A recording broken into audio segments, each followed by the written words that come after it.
아멘.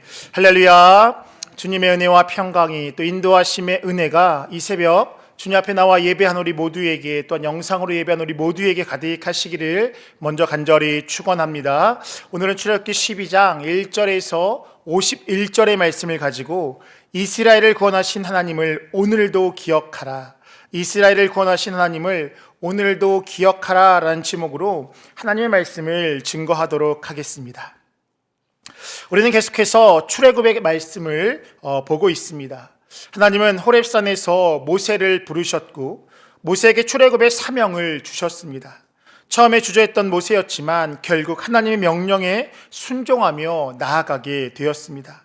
그러한 순종하는 발걸음 가운데 소위 말하는 10가지의 재앙이 일어나게 됩니다. 물이 피로 변하는 재앙에서 시작해서 어둠의 재앙까지 그렇게 9가지의 재앙이 계속해서 이루어지게 됩니다. 경고와 불순종, 또 경고와 불순종의 관계 속에서 애굽은 결국 마지막 재앙인 처음 난 것의 심판 앞에 이르게 되었습니다. 그러나 어제 살펴봤던 것처럼 마지막 10번째 재앙은 어쩌면 하나님 스스로도 내리시기 원하지 않는 그러한 모습을 보이셨습니다. 그러나 그들은 그런 하나님의 경고 속에서도 이스라엘을 출애굽시키지 않았고 결국 10번째 재앙을 맞이하게 되었습니다. 그런 과정 가운데 하나님은 모세를 통하여서 이스라엘을 보호할 것이다 라고 말씀하시며 어린 양의 피를 각 집의 문설주에 바르고 그 문 안에 거하면 죽음의 사자가 넘어갈 것이다 라고 말씀하셨습니다. 그리고 더 나아가서 그 모든 것들을 너희만 기억할 것이 아니라 대대로 가르치고 또 기억하라 라고 그렇게 말씀하셨습니다. 이러한 이야기를 다루는 본문은 크게 세 부분으로 나누어 볼 수 있습니다. 먼저 1절에서 20절은 유월절의 제정에 관한 이야기를 다루고 있으며 21절에서 36절은 첫 유월절과 10번째 재앙의 이야기를 다루고 있습니다. 또한 37절에서 51절은 출애굽과 유월절 규례에 관한 이야기를 다루고 있습니다. 이러한 본문의 내용을 통하여서 이 새벽 우리에게 주시는 그 말씀은 무엇인지 함께 나누고 기도의 제목을 삼고자 합니다. 첫 번째입니다. 구원은 하나님과의 1대1의 관계입니다. 구원은 하나님과의 1대1의 관계입니다. 오늘 본문은 처음 난 것의 죽음을 면하기 위하여서 이스라엘 백성이 어린 양을 취하는데 그에 있어서 각자가 어린 양을 취하되 각 가족대로 그 식구들을 위하여라고 그렇게 기록하고 있습니다. 본문 3절입니다. 너희는 이스라엘 온 회중에게 말하여 이르라. 이달 열흘에 너희 각자가 어린 양을 취할지니 각 가족대로 그 식구를 위하여 어린 양을 취하되라고 말씀하고 있습니다. 또한 어린 양에 대해서 식구가 적으면 사람 수를 따라서 취하는데 각 사람이 먹을 수 있는 분량이라고 그렇게 기록하고 있습니다. 본문 4절입니다. 그 어린 양에 대하여 식구가 너무 적으면 그 집의 이웃과 함께 사람 수를 따라서 하나를 취하며 각 사람이 먹을 수 있는 분량에 따라서 너희 어린 양을 계산할 것이며 라고 그렇게 말씀하고 있습니다. 오늘 본문은 가족을 위해 양을 잡는데 각자대로 사람 수를 따라서 각자의 분량을 취하라 라고 그렇게 말씀하고 있습니다. 죽음의 사자 앞에서 각자의 분량대로 취하고 잡으라라는 것은 결국 하나님의 관계 속에서 각자의 분량이 있다라는 것을 의미합니다. 또한 본문 22절을 보면 아침까지 한 사람도 자기 집 문 밖을 나가지 말라라고 그렇게 말씀하고 있습니다. 각자의 분량, 한 사람도 문 밖을 나가지 말라라는 이 말씀을 영적으로 바라본다라면 구원은 하나님과 나와의 관계 속에서, 즉 1대1의 관계 속에서 이루어지고 있음을 보여주고 있는 것입니다. 오늘날 가정으로 살펴보면 이런 것입니다. 부모의 신앙으로 구원을 받는 것이 아니라 구원은 하나님과 그 개인의 관계 속에서 1대1의 관계 속에서 이루어지는 것임을 보여주는 것입니다. 아버지가 잘 믿고 어머니가 잘 믿는다라고 해서 구원이 그냥 이루어지는 것이 아니다라는 것. 하나님과 나만의 사이 속에서 반드시 내가 해야 하는 일이 있음을 분명하게 말씀하고 있는 것입니다. 각자의 분량이 있고 각자 그 집에 머물러야 하는 것. 나와 하나님과의 관계 속에서 내가 취해야 될 어떠한 모습과 행동이 분명히 있음을 보여주고 있는 것입니다. 그렇기에 우리는 나만 잘 믿는 것이 아니라 나의 그 믿음에 대해서, 하나님을 향한 그 믿음에 대해서 전해야 하는 것이고, 그렇게 또 신앙의 교육을 가르치는 것, 그것이 바로 우리의 모습이 되어야 하는 것입니다. 음서제도라는 고려와 조선시대의 제도가 있었습니다. 고려와 조선시대의 특권 신분층인 개국공신과 특별한 양반 등의 신분들을 우대하고 그 가문을 유지하기 위해서 그 후손을 관리로 뽑았던 제도입니다. 즉 그 가문에서 태어나서 자라면 어느 정도 자연스럽게 관리로 뽑히는 어떤 그런 제도다라고 할 수 있습니다. 이러한 제도에 대해서 어떻게 생각하십니까? 지금 가만히 생각해 보면 무엇인지 모르지만 바르고 공정하지 않다라는 그런 감정을 느끼게 될 것입니다. 신명기 32장 4절은 하나님의 속성에 대해서 이렇게 말씀하고 있습니다. 내가 여호와의 이름을 전파하리니 그는 반석이시니 그가 하신 일이 완전하고 그의 모든 길이 정의롭고 진실하고 거짓이 없으신 하나님이시니 공의로우시고 바르시도다라고 말씀하고 있습니다. 물론 부모의 기도와 헌신이 그 자녀들의 삶 가운데 큰 영향을 미친다라고 성경은 분명하게 증언합니다. 신명기 5장 10절입니다. 나를 사랑하고 내 계명을 지키는 자에게는 천대까지 은혜를 베푸느니라 라고 말씀합니다. 분명한 하나님의 약속이기에 수고와 헌신이 그 자녀들과 후손들의 삶 가운데 이루어지는 은혜가 분명히 주어진다라는 것. 그러나 구원의 문제는 다르다라고 말씀하고 있습니다. 내 입술에 고백이 있을 때에 구원의 역사가 이루어지는 것이고, 내가 믿어야 구원을 받는 것이 바로 이 구원의 모습이다라는 것입니다. 즉 공의롭고 바른 하나님이시기에 구원에 있어서는 결코 음서의 지도가 없다라는 것. 그렇게 우리는 하나님과의 관계 속에서 1대1의 관계를 분명하게 맺어야 하는 것. 더 나아가서 우리뿐만 아니라 우리의 자녀들과 우리의 이웃들에게 끊임없이 우리가 예수 그리스도의 복음을 전해야 되는 아주 분명한 이유다라고 할 수 있습니다. 어쩌면 이것이 수많은 부모님 세대의 고민이고 한국교회의 고민일 수 있습니다. 부모님들이 아는 하나님을 전달하고 싶은데 그대로 전달되어지지 않는다라는 것. 그러나 분명한 것은 또한 그들이 믿지 않는다라면 구원의 역사가 그들 가운데 이루어지지 않는다라는 것입니다. 그렇기 때문에 우리 믿는 세대가 먼저 하나님 앞에 기도해야 되는 것이고, 그렇기에 우리가 끊임없이 은혜의 자리로 그들을 노출해야 하는 것이며, 더 나아가서 끝까지 그들을 권면하는 것, 그것이 바로 우리의 모습이 되어야 하는 것입니다. 그러다 보면 어느 한순간 그들 가운데 내게 주셨던 이 믿음을 동일하게 그들 가운데 허락해 주시고 더 큰 믿음의 자리로 나아가는 그러한 은혜가 반드시 있게 될 줄 믿습니다. 신방을 하다 보면요, 끝까지 포기하지 않고 끝까지 그들을 붙들고 기도하고 헌신하게 되면 지금 당장은 아니더라도 마침내 구원의 역사가 이루어지게 되는 것을 많이 보게 됩니다.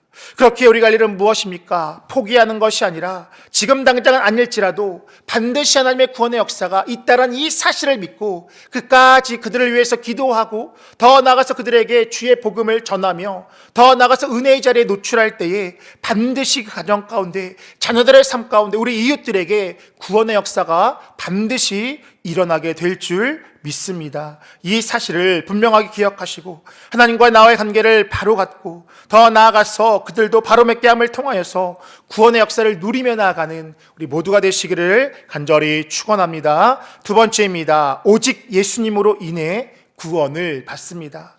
오직 예수님으로 인해 구원을 받습니다. 오늘 본문 6절과 7절은 이렇게 말씀합니다. 이달 열 나흘날까지 간직하였다가 해질 때에 이스라엘 회중이 그 양을 잡고 그 피를 양을 먹을 집 좌우 문설주와 임방에 바르고라고 말씀합니다. 오늘 본문은 장자의 죽음을 면하기 위해서 어린 양을 죽이고 그 피를 문설주에 발라야 된다라고 그렇게 말씀하고 있습니다. 그리고 죽음의 사자가 지나갈 때에 어린 양의 피를 바른 그 집안에 들어가 있으면 죽음의 사자가 그 집을 넘어간다라고 그렇게 말씀합니다. 본문 22절과 23절입니다. 우슬초 묶음을 가져다가 그릇에 담은 피에 적셔서 그 피를 문 임방과 좌우 설주에 뿌리고 아침까지 한 사람도 자기 집 문 밖에 나가지 말라. 여호와께서 애굽 사람들에게 재앙을 내리려고 지나가실 때에 문 임방과 좌우 문설주의 피를 보시면 여호와께서 그 문을 넘으시고 멸하는 자에게 너희 집에 들어가서 너를 치지 못하게 하실 것임이니라 라고 말씀합니다. 우리는 이미 어린 양이 누구를, 더 나아가서 그 죽음과 그 피가 무엇을 의미하는지를 잘 알고 있습니다. 이로부터 약 1400년 뒤에 오실 바로 예수 그리스도를 의미하며 예수 그리스도의 십자가의 사건을 의미한다라는 것을 우리는 잘 알고 있습니다. 이사야 53장 7절입니다. 그가 곤욕을 당하여 괴로울 때에도 그의 입을 열지 아니하였으며 마치 도수장으로 끌려가는 어린 양과 털 깎는 자 앞에 잠잠한 양같이 그 입을 열지 아니하였도다라고 말씀합니다. 또한 요한복음 1장 29절입니다. 요한이 예수께서 자기에게 나오심을 보고 이르되 보라 세상죄를 지고 가는 하나님의 어린 양이로다라고 말씀합니다. 성경은 예수님께서 이 땅에 오시기 전부터 예수님을 어린 양으로 표현하셨고 우리를 위해서 고난받고 그의 죽음으로 인하여서 우리가 구원받을 것임을 끊임없이 말씀하셨습니다. 또한 세례 요한의 입을 통하여서 증언된 것도 예수님은 세상의 죄를 지고 가는 어린 양이었다라고 그렇게 말하고 있습니다. 어느 학자에 따른다라면 한 사람의 죄를 사하기 위해서 1년에 양 등의 제물들이 약 2만 마리 정도가 필요했다라는 어떤 그러한 이야기를 하고 있습니다. 물론 그것이 사실이냐 아니냐를 떠나서 그것이 의미하는 것이 무엇일까 생각해 보면 결국 인간의 힘으로 구원이 불가능함을 보여주는 어떤 그런 이야기다라고 할 수 있습니다. 인간의 힘으로 도저히 불가능한 그 구원의 일을 예수 그리스도께서 십자가를 지심으로 모든 인류를 위한 구원을 단 한 번에 이루셨다라는 것입니다. 그리고 예수 그리스도를 믿음으로 인하여서 구원에 이르는 길을 우리 가운데에 허락해 주셨습니다. 그렇기에 우리가 할 일은 예수님을 믿는 것입니다. 예수님을 우리의 삶에 모시는 것입니다. 그 예수의 피를 의지할 때에 죽음의 권세도 우리를 넘어가게 되는 것이고 영원한 생명에 우리가 이르게 되는 그 은혜가 우리 가운데에 주어지게 되는 것입니다. 죄가 많은 세상을 살아감에 있어서 죄로부터 이길 힘은, 우리를 넘어뜨리는 악한 세력부터 우리가 이길 수 있는 힘은 바로 이것에 있다라는 것. 매일 어린 양의 피를 우리 가운데 바르고 우리의 가정과 우리의 사명감 가운데 바를 때에 우리의 삶 가운데 놀라운 구원의 역사, 승리의 역사가 이루어지게 되는 것입니다. 그 예수의 피를 나의 마음과 생각에 바를 때에 그 무엇도 우리를 해칠 수 없다라는 것. 세상의 가치관이 나를 흔들 수 없게 되는 것이고 그 어떠한 근심과 걱정과 염려가 나를 불안하게 하지 못하게 되는 것이며 더 나아가서 그 어떠한 죄악도 정죄함도 우리를 흔들지 못하게 되는 것입니다.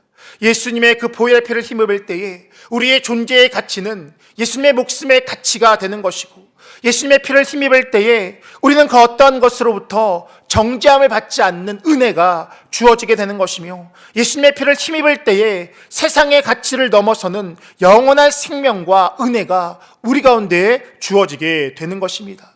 이 모든 것들을 누리는 방법이 무엇이냐? 바로 믿음이다라는 것입니다. 예수 그리스도의 보혈을 문설주에 바름은 예수께서 나를 위해 죽으셨음을 믿는 것입니다. 사도행전 16장 31절은 이렇게 이야기합니다. 이르되 주 예수를 믿으라. 그리하면 너와 내 집이 구원을 받으리라. 사도행전 4장 12절입니다. 다른 이로서는 구원을 받을 수 없나니 천하 사람 중에 구원을 받을 만한 다른 이름을 우리에게 주신 일이 없음이라 하였더라. 로마서 1장 17절입니다. 복음에는 하나님의 의가 나타나서 믿음으로 믿음에 이르게 하나니 기록된 바 오직 의인은 믿음으로 말미암아 살리람과 같으니라 라고 말씀합니다.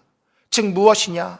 오늘도 우리를 넘어뜨리는 그 죽음의 사자들 앞에서 우리를 대적하는 그 악한 것들로부터 이길 수 있는 그 유일한 길은 예수 그리스도의 보혈의 피를 의지하는 것이고 예수가 나를 위해서 죽으셨다는 이 사실을 우리가 마음속 깊이 있게 믿고 나아갈 때에 세상의 그 어떤 것들도 우리를 넘어뜨릴 수 없으며 우리의 삶 가운데 오늘도 동일한 그 구원의 역사, 승리의 역사가 반드시 일어나게 되는 줄 믿습니다. 바라는 것은 오늘도 예수의 이름을 믿음으로 예수님 안에 거함을 통하여서 이러한 구원의 역사를 누리며 나아가는 우리 모두의 삶이 되시기를 간절히 축원합니다. 끝으로 여호와의 구원의 은혜를 기억하고 오늘도 누려야 합니다. 여호와의 구원의 은혜를 기억하고 오늘도 누려야 합니다.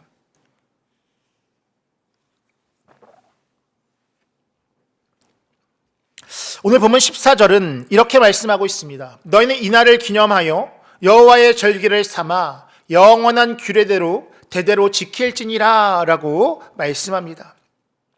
하나님께서 여호와의 유월절을 말씀하시는 그 이유는 무엇이냐? 결국 너희만 그 은혜를 누리라는 것이 아니라 기념하여서 대대로 그것을 지키면서 그 은혜를 누리라라는 그러한 말씀입니다. 즉 하나님의 놀라운 구원의 역사가 있었음을 그 시대에 국한시키지 않고 대대로 기억하며 지키라는 것, 더 나아가서 지키는 뿐만 아니라 누리고 가르치고 전하라라고 그렇게 말씀하고 있습니다. 본문 25절에서 27절입니다. 너희는 여호와께서 허락하신 대로 너희에게 주시는 땅에 이를 때에 이 예식을 지킬 것이라. 이후에 너희의 자녀가 묻기를 이 예식이 무슨 뜻이냐 하거든 너희는 이르기를 이는 여호와의 유월절 제사라. 여호와께서 애굽 사람에게 재앙을 내리실 때에 애굽에 있는 이스라엘 자손의 집을 넘으사 우리의 집을 구원하셨느니라 하라매 백성이 머리 숙여 경배하니라 라고 말씀합니다. 우리가 주일 예배를 드리는 이유가 무엇일까요? 물론 그 이유에 대해서 여러 가지로 이야기할 수 있지만 부활하신 예수님을 찬양하는 것이고 그 은혜를 기억하는 것입니다. 우리는 1년에 한 번 큰 부활절을 크게 지키게 되지만 어쩌면 매 주일은 그 부활하신 예수님을 작게나마나 기억하고 그 은혜를 누림에 있다라는 것입니다. 매 주일 함께 모여서 우리가 함께 예배하는 것은 하나님을 예배하는 것뿐만 아니라 더 나아가서 내가 크리스천임을 다시 한번 내 마음에 새기는 것이고 나의 정체성을 다시 한번 내 마음에 새기는 것이며 예수님이 나의 주인임을 다시 한번 고백하는 것이고 하나님께 영광 돌리며 우리를 구원하신 그 은혜를 기억하고 그 은혜를 누리는 것이 바로 우리가 주일에 할 함께 모여서 예배하는 것이 가지고 있는 의미다라고 할 수 있습니다. 우리가 이 새벽 하나님 앞에 예배하며 하루를 시작함도 마찬가지입니다. 오늘도 우리는 하나님 앞에 예배함을 통하여서 이와 같은 은혜를 누리게 되는 것입니다. 분명한 것은 무엇입니까? 그렇게 은혜를 기억하는 과정을 통하여서 그 믿음을 통하여서 그 은혜가 우리의 삶 가운데 현재화 된다라는 것입니다. 믿음으로 3400년 전의 유월절의 은혜가 오늘 우리 가운데 나타나게 되는 것이고 2000년 전 예수님이 나를 위해서 죽으시고 부활하신 그 사실을 믿고 매일의 삶 가운데 기억하고 예배함을 통하여서 되새김을 통하여서 그 은혜가 과거에 머무르는 것이 아니라 오늘도 현재화되어서 우리 가운데 오늘도 구원의 은혜를 누릴 수 있게 되는 것입니다. 즉 무엇이냐? 구원은 과거에 머무는 것이 아니라 하나님의 은혜는 과거의 그 사건에 머무는 것이 아니라 우리가 하나님의 믿음을 통하여서 예배함을 통하여서 하나님 앞에 나아감을 통하여서 그 은혜가 그 구원의 역사가 오늘도 현재화 된다라는 것, 그것을 우리는 분명히 기억하며 나아가야 하는 것입니다. 그렇기에 구원은 어제 잘못해서 구원을 받는 것이 아니라 그 구원은 오늘의 믿음, 지금의 믿음 가운데 이루어지게 되는 것입니다. 유월절의 그 사건이 3400년 전의 사건이 나와는 아무것도 없는 나와 무관한 그런 사건일 수 있지만 2000년 전 한 청년 예수의 죽음이 나와 무관한 사건일 수 있지만 우리가 오늘 그 사실을 믿고 그 주님을 바라보며 나아갈 때에 그 은혜가 오늘 지금 내 삶 가운데 현재화되고 그 능력이 나의 능력으로 된다는 이 사실을 우리는 분명히 기억하며 나아가야 하는 것입니다.